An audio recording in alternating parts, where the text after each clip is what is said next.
Wunnumin Lake First Nation is the latest community to be connected to the provincial power grid through the Watay Power Project. The community is the 7th remote First Nation electrified by Watay. Lee Noonan was in the community yesterday for the celebration.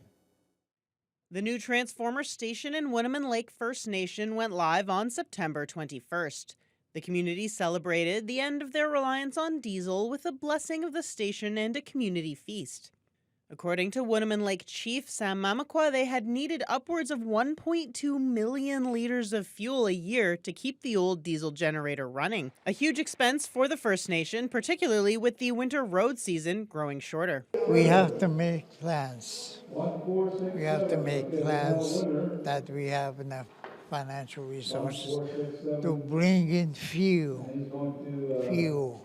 to keep the generating system going. Now we don't have that concern. There's no concern at all.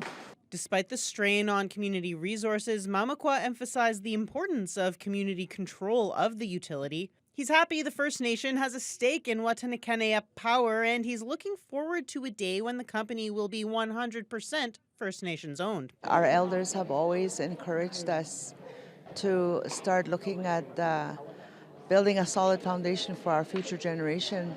And one of those things is through ownership of any major infrastructure or development that may happen in our homeland. And because we need to establish something for our children and grandchildren. Wunnumin is one of 24 First Nations that together own 51% of Wataynikaneyap.